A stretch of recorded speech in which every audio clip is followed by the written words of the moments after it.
you know, history is very rewarding sometimes.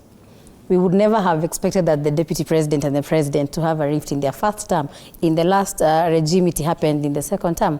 And what people are fearing to tell their members in their parties in UDA is that it's no longer business as usual. You've had some time of an allegation of somebody was denied a chopper.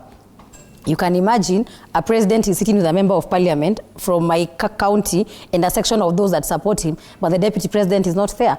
And you also heard the deputy president personally yesterday say that members of parliament who voted no, they are being intimidated by the same niece. So, and the moment a deputy president is even talking about members of parliament who voted no, I think he was part of those who are telling them, Kenyans don't want to listen to this.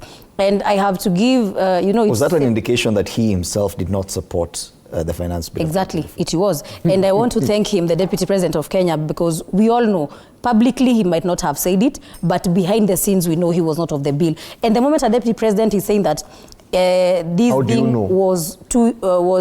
happened if this intelligence was given 2 months ago, that tells you they even know the timelines of when things got messy.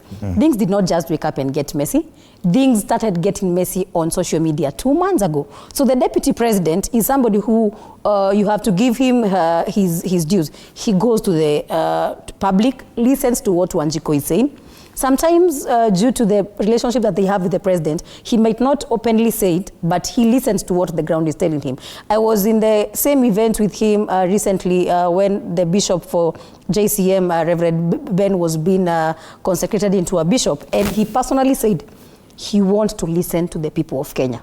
And I saw members of parliament like the likes of Kina Mushomba, the likes of Kina Koimburi, who openly, can you imagine a member of parliament is openly telling us that people were being given 2 million? Would it just be throwing of words left, right, and center? We know how this nation operates. We've had incidences of media houses bringing out how people are given money in the washrooms in parliament and all those kind of dramas. And we all know some of these things we cannot prove by documentation, but we know what happens. They even publicly say, mkubwa amesema. And sometimes we need to call a spade a spade. Things in the deputy president's office and the president's office are no longer the same. They are no longer reading from the same script. And you understand that the deputy president sometimes has been alleged to have brought in some people to support him from the Jubilee Party and from other parties whom he thinks that are going to advise him properly. And I think somebody advised him and told him, people have said that the presidential speech the previous night did not have empathy.